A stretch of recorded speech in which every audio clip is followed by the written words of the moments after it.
It is a busy time of year when it comes to recruiting. We're going to talk all about it with the SEC and the landscape of recruiting crossover edition with our buddy Brian Smith from the portal. Chris Gordy here on Locked On SEC. Let's dive right into it. You are Locked On SEC, your daily podcast on the Southeastern Conference. Part of the Locked On Podcast Network, your team every day. And what's up, everybody? Welcome into a crossover edition, Locked On SEC and the portal. I'm Chris Gordy. He is Brian Smith. Thank you for making us your first listen every day. Shout out to our everydayers. We're free and available wherever you get your podcasts and on YouTube, part of the Locked On Podcast Network, covering your team every day. And today's episode is brought to you by FanDuel. Right now, new customers can get $200 in bonus bets when your first $5 bet wins over at FanDuel. Welcome in our buddy Brian Smith. Brian, it is a busy time of year with recruiting. We said we were going to do this once a week just to kind of catch everybody up on what's happening. And you and I were just talking. You said this is a big weekend for schools like Clemson, and in the SEC, Georgia, a ton of visitors coming in this weekend. Not only a ton of visitors for Kirby Smart and the Bulldogs, but a lot of guys that are either A, committed to other schools, or B, their prime rivals. Bama, Clemson, Florida, Georgia Tech, those kinds of situations. So it makes it a little more interesting. And plus you got Ohio State, Notre Dame, and Michigan all recruiting down in the same area. Georgia, to me, is the epicenter of recruiting this weekend. Let's, speaking of Georgia, I did want to get to this with you right off the bat. The SEC meetings are going down in Destin right now. And Kirby Smart talking with the media earlier this week saying that the decision on the transfer portal, he called it the biggest decision facing college football leaders this offseason. Basically saying, when is the transfer portal? Is there one? Is there two? He acknowledged, look, his quote was, no crying from the yacht. He gets it, like, rich millionaire coach complaining about the rules of college football and all this. But in your opinion, Brian, based on like what we've seen of this iteration of the transfer portal the last couple of years, should we trim the portal down to just that one window in either December or January? Should you? Yes. Will it happen? Probably not. There's this thing called lawyers. And as soon as you try to take something away from even one player, what happens, Chris? It will be suing Armageddon. It's not going to – I don't disagree with what Kirby Smart is asking, because like I had a coach from the SEC tell me to my face the reason that his school was not on TV for the spring game is they did not want other schools looking at their players to go try to get them to get in the portal. That's ridiculous. Now, ironically, I know that school does the same thing. They're all cheating, everybody. So that's what Kirby's like. This is ridiculous. He lost some guys that he wouldn't have otherwise if it wasn't for a spring window. And he probably lost even some in winter window too, but at least you would mitigate it. I get it. And I would love it, but I know the NCAA is running scared. They know their time is short. They're not going to want to face any more litigation than they're already facing. And by the way, the concussion and all that stuff is coming sooner than later too. That will not be friendly, but that's another lawsuit that's coming and it won't be fun for anybody, but they're just looking to get around it. I would love for it to happen, but Kirby's not the one that has to go to court and litigate. So I don't want to cover it either, to be honest, but it's coming. Here's what Kirby advocated for a single transfer portal that would take place in January. Now, earlier this year, a bunch of the head coaches at the AFCA convention in Charlotte unanimously voted to recommend moving to a single transfer portal window that would take place between January 2nd and January 12th. But that would have to be approved by the Football Oversight Committee before it could be adopted. So, again, it's I just wonder, like, look, nobody's saying a kid can't transfer, period. Like the whole thing on you could maybe leave in the spring, but you're going to have to sit out a year, that whole rule. Maybe you go back to that. But I do feel like, man, it feels like, Brian, when we're seeing like the on-3 graphics and it's got this kid with this school, this school, this school, and I go, I didn't know he played at Indiana. They go, oh, no, he only spent January and February at Indiana. It's like, oh, my God, like this is insane. Man, I don't blame him because like there were a few times I'm like, he didn't play there last year. That same scenario happened to me 10, 15 times. I'm like, is this graphic incorrect? And I didn't even know they had transferred or I'd forgotten. It's so confusing. And on top of it, there is just no academic stability whatsoever. These kids hop in schools. They don't care. I mean, it's a sham. So in some ways, it's a sham anyway in college athletics, and we know it, but this just puts it into a light that's ridiculous. So I don't see anything good about it. But again, it's about the individual right to have the option to do and fill in the blank. And I guarantee you, if they try to get rid of the spring window, not only will there be litigation, there'll be people lobbying people in, I hate even saying this word out loud, in politics, because they only care about themselves, in my opinion. I'm just speaking for myself. And they're only going to take the side of something that's going to get them votes.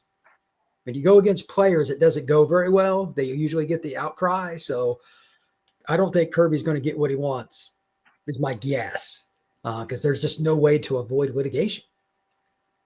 Yeah, I was trying to look it up. There was some kid, I want to say it was a DB that Arkansas got, that he was from Stanford or Fresno State and went to Stanford, but he only was at Stanford in the spring. Right. So they were calling him Stanford standout. I'm like, no, he wasn't a standout at Stanford. He was a standout at Fresno State. So it just becomes so insane and ridiculous. And I mean, do you agree with Kirby's take too, that is this the biggest issue facing college coaches right now? I mean, with everything from NIL to conference expansion to playoff expansion, all this stuff. I mean, is the portal window the one thing that's really harboring on coaches' minds right now? It might be for him, and he's looking at it from a Georgia perspective. They've lost some power because of the portal. Let's not kid ourselves at NIL. It doesn't help Georgia, and he knows it, just as everybody else. He wants less of that because he's more likely to keep more great players. Let's not kid ourselves. But I don't disagree with the just disingenuous nature of no team chemistry. I mean, it's why Nick retired. Let's not kid ourselves on that either. And who is the disciple of Nick Saban? That would be one Kirby Smart. So they're pretty much two peas in a pod. I think that the playoff situation, which they don't have a ton of concern to deal with, like they don't get a vote in that. It's the administrators and unfortunately the advertisers that are pushing that, which is another level of concern for me, but not much I can do about it. He doesn't have a say in that. So for him to control what happens before the playoff, it's just get the best players. Kirby talks about that all the time. He goes, we're good coaches, but we spend a lot of time recruiting because players win games. He's just trying to keep his players. So for what they can control, it is. Biggest thing is still how the playoff is structured, who gets automatic bids and all that, but coaches don't have a say. Yeah, I think I counted 20 kids have left Georgia this offseason. And it's just I understand, and like he said, we're complaining from the yacht. I get it. The big millionaires have problems and you have worse problems as an average American. But to me, it's got to be so hard. I always go back to that old, mantra of remember the movie We Are Marshall, where Matthew McConaughey is playing the coach and they got the depth chart on the chalkboard and they're trying to figure out all these positions and all this. I just can't imagine these days, because coaches used to have that. It would be like, here's 2025, here's 2026, here's 2027. And there is no future depth chart. You can't look down the road because you have no idea who's going to be back next year and who's not. So it's just so hard to build that. And all the sweat and tears you put into recruiting and building out a roster and getting these kids on campus, for them to just turn around and immediately leave after a year, it's got to be frustrating. I'm a guy that likes to plan things ahead, have an order to think, and obviously Kirby does too, and most coaches. That's got to drive them bananas. And I don't think that's going to change because the portal is still here. At least one cycle is, and the winter portal window is so massive. It's insane as well. But again, you got to adapt. And Georgia's still really good. They need to adapt a little more, probably with the NIL stuff, which he doesn't like, but it's adapt or die. That old saying, it's partially for the SEC as well. So I'm very curious to see, especially with this big weekend they got coming up with recruiting, how much does Georgia adapt with upfront money with NIL and all that stuff? Because stubbornness will get you beat quite often in life. And I think football is one of those as well. Well, when we return here, we are going to get into some of the kids that have made decisions here in the last week and some others who are getting ready to make some moves. We'll discuss all that with Brian Smith coming up in just a second right here on a crossover edition, Locked On SEC and the Portal. But first, I want to remind you guys that the NBA playoffs are obviously in full swing. We're almost to the finals here, and every night delivering some highlight-worthy performances, major momentum shifts, and can't-miss moments, whether it is a game-winning shot, breakout players. Never been a better time to get in on the action of FanDuel, making it easier for you to stay in the game before tip-off and live with player props, performance trends, same-game parlays. You've got even more ways to get in on the action. Play smart and win big. Of course, you can get in on the finals coming here. You can get in on some of the prop bets. You can even get it ahead on the college football season. They've got some of those week 1 lines up there already you can take advantage of. Over, under, win totals, Heisman odds, all of it is up there for you at FanDuel. You can check FanDuel right now for all the current player odds and player props. Check it out right now. If you're new to FanDuel, it is the perfect time to sign up. Head to FanDuel.com, place your first $5 bet, and if it wins, you'll get $200 in bonus bets. Make every moment more with FanDuel. They are the official sports betting partner of the NBA. Check them out right now, FanDuel.com. We continue on here with our buddy Brian Smith of The Portal. And Brian, as we dive back into it, some movement here in the last week. I saw Tennessee picked up a big-time pass rusher in 4-star edge Zach Groves. I saw Georgia picked up an in-state wide receiver, 4-star wide receiver out of Carrollton High School, Ryan Mosley. And Mizzou added a second name to their transfer class in 2026 linebacker Keenan Harris. So just on some of the kids that have made some decisions here last week, any of those you've gotten your eyes on? Well, I think the receiver going to Georgia, Ryan, like he's not just good. That's a guy that's an impact player. Ryan Mosley plays at a great program. He's a kid I've seen before. He's got very good route running skills, and he's super competitive. Got some length to him. Look for Mosley to play early in Athens. By his sophomore year, I imagine he's probably going to be in the starting lineup.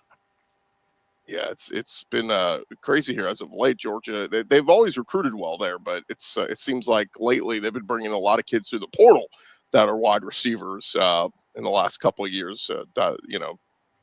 Dominic and this year they bring in a kid from USC and Branch. So certainly a lot to track and keep an eye on. How about I saw Tennessee tight end Carson Snead is planning to visit Florida later on this year. He's been committed to Tennessee since August of 2024. But what do you make of kids that, you've been committed to a school for a long time, but they suddenly go take a visit to a rival? I mean, it just feels like it always makes fans kind of on edge because it's like, wait a minute, this is supposed to be our guy and he's going to visit our rival.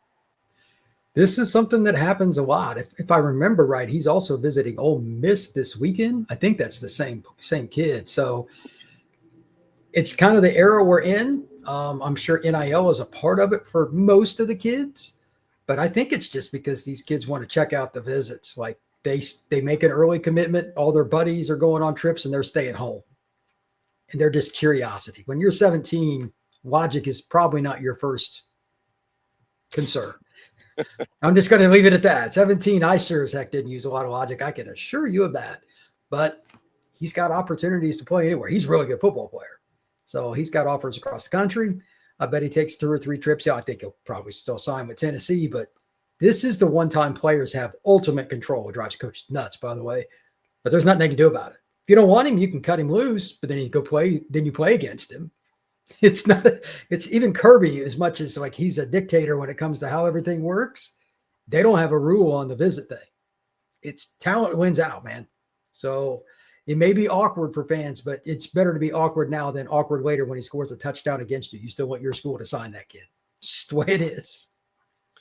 Last time we talked, we said these next couple of weeks are going to be big for Kalen DeBoer in Alabama. And, they have a lot of work to do to get to where Alabama typically is when we talk about recruiting. But I saw they've got some visits planned. And I also saw they were named a finalist by a kid, just an awesome name, a 4-star D lineman named Titan Davis. Anytime you can find a kid named Titan, you get him. But 6'5", 270-pound D lineman from St. Louis, Missouri. He's got a final list of Michigan, USC, Penn State, and Alabama. But I just look at a big D lineman like that. I say that's a kid that almost Kalen DeBoer has to get. Like Alabama's always had those big anchors on the defensive line. Well, they've also got Nolan Wilson coming in this weekend. He's a defensive lineman on Mississippi. He's really good at Picayune. Titan Davis, as you mentioned. They've always gotten a lot of defensive linemen around the country. I don't know if anybody's recruited D-line better, even LSU or Georgia than Bama over the last decade. It's really insane. Kevin Ford's coming in. He's from Duncanville, maybe the best public school program in the country. He's going to be visiting there. Their official visit list this weekend, just D-line, is awesome. So I know some people are probably pretty excited about it as Bama fans, and they should be. And by the way, J.J. Finch from Warren Central, Indianapolis, another defensive lineman's coming in too. This list is, to me, very important because they're not only bringing in really good players, but a lot of these kids are down south too, just overall. And I didn't think they recruited down south quite as well as they should have last year, especially for linemen. They're going to make up for it, I think, in this class and this weekend's the kickoff to it. Titan Davis, among others. But, yeah, Kalen DeBoer's crew is not messing around. They got a chance at a top 5 class. I wanted to ask you about a kid named Richard Wesley, 5-star edge, who dropped a commitment video just, I think, about 2 or 3 weeks ago of, it was poor acting, but it was him laying in a chair by the pool and says, "I've made my decision, right, coach?" And the camera pans over and there's Dan Lanning, and he rips his shirt off and they jump in the pool together and they put up the O's. "I'm going to Oregon." Well, I mean, not even 3 weeks later, he now decommits from Oregon. So one sense, man, coaches, you got to be careful with these recruitment videos because, again, it's until the kid signs on the dotted line, you don't have them. But I just bring him up because he's got he's from California. He's got a lot of the California schools on the list, but Texas is on that list. And Steve Sarkisian in Texas have had great success with defensive linemen. But, man, just this day and age of recruiting, right? That you fly out to go do a recruitment video with a kid, he commits to you, and then less than a month he's decommitting. That is the nature of the beast. Ohio State, Texas A&M, like everybody's after this kid. He's really good, and he reclassed. Like he's a 27 kid reclassed to 26, but I think it's NIL driven is my guess because of the programs that are involved, and it's D linemen are at a premium. We were just talking about that with Bama. I'm sure Bama would love to have him on campus too, but at the same time, it's a business. I thought it was odd. Like I think it was like 17 days is what he had, like the totality. Like that is a short commitment, Chris. That is a very short commitment. So I don't know. Dan did everything he could. He did the video and jumped in the pool. I saw it. I thought it was pretty funny, but I'm not surprised by it. I mean, we see kids flip all the time, and it's just odd that he added the coach to the video and it still didn't matter. So, I don't know, man. I don't know what to tell you.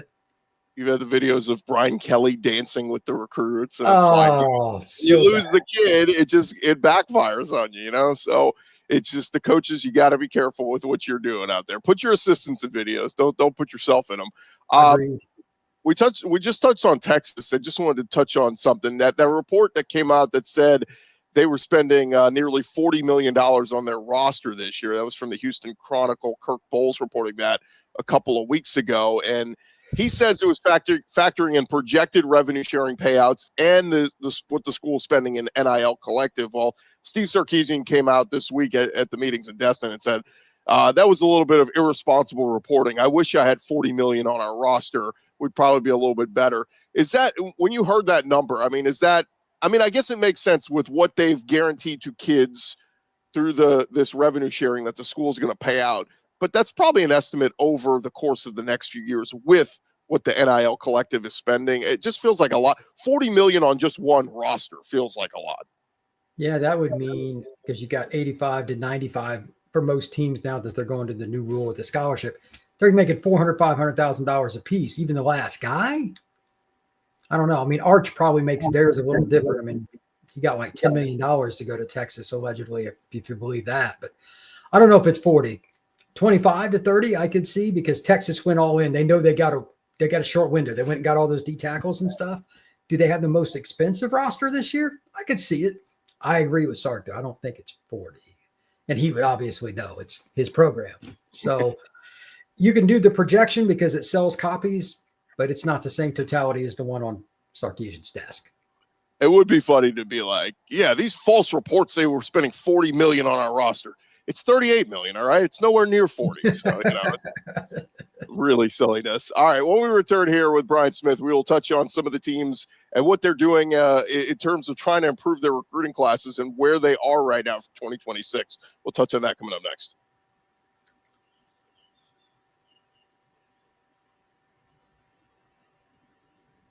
All right, continue on here. Locked On SEC in the portal crossover edition. Chris Gordy and Brian Smith. And Brian, we talked about it last week that some of the schools in the SEC that are really lacking. Well, Mizzou, they went from one recruit to two commits that they have added in their class. So they're up to two. Florida's with two. Kentucky's still only with one. And I just look at those classes and say, man, they've got a long way to go. I mean, here we are. We're literally turning the calendar to June. And the bulk of your recruiting class is going to be signed in December. I just wonder what Mark Stoops, Eli Drinkwitz, and Billy Napier are doing because, man, they've got a lot of ground to make up here. Yeah, like let's use Florida for an example. They've got a tremendous list of kids, upwards of 20 players coming in, depending on which company you want to go by. And these kids change their visit dates all the time. But like there's a half dozen or so guys on this list that pretty much has the green light to commit pretty much wherever they want to go. Braylon Womack out of Mississippi. You could argue he's the best safety recruit in the country. He's on campus in Gainesville. CJ Bronal, kid that he ran sub 4.4 at the Under Armour Combine. He's a kid that ran 10.3 something, 100 meters this year in Florida. Everybody's trying to get him. He's on campus. Rodney Cleveland, a defensive lineman from Birmingham that everybody wants. Auburn really wanted him. He was committed to Bama at one point. They got guys all over the place. Can they get him to commit? It's Florida. Like they have two guys pledged. One is a lifelong Gators fan. That's Will Griffin, the great talent that he is. That's great for them, and he's a quarterback. But to have one kid in the state of Florida at this point committed is really ironic. They got Caden Hall and Ashari Charles, C.J. Hester, Forkpa, like all these kids from the state of Florida, but like nobody's pledging. It makes me very nervous. If they don't get a few kids to commit by, say, the 10th, 12th, I'm going to start getting nervous about Florida's class because I just think the hot seat for Billy Napier is a problem.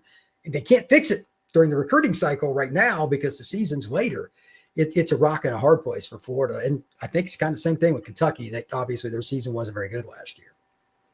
It's wild looking at the recruiting rankings and whether whatever anybody uses. I still use the 24/7 Sports Composite. I know some people use On3, but just looking at it, Brian, and seeing Alabama ranking 12th in the SEC currently recruiting and Texas ranking 6th, it just seems like those are two that, are always finishing top 4, top 3 in the conference in recruiting. So to see them so low, but then I see some of the uncommitted kids, and a lot of them have Texas and Alabama as projections right now. Felix, is it Ojo from Texas?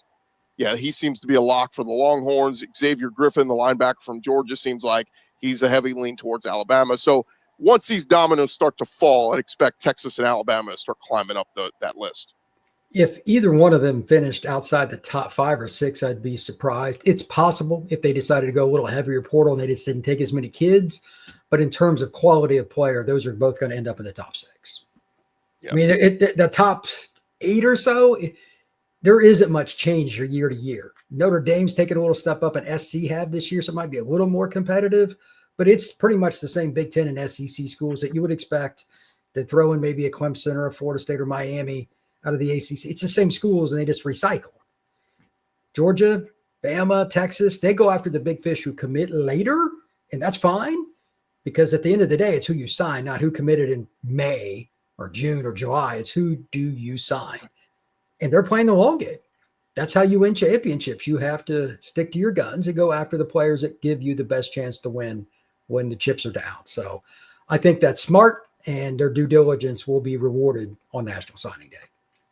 Just to throw a couple of names out at you real quick, the kid ranked number 11th currently on the top football recruiting list, Sedarian Morgan, wide receiver.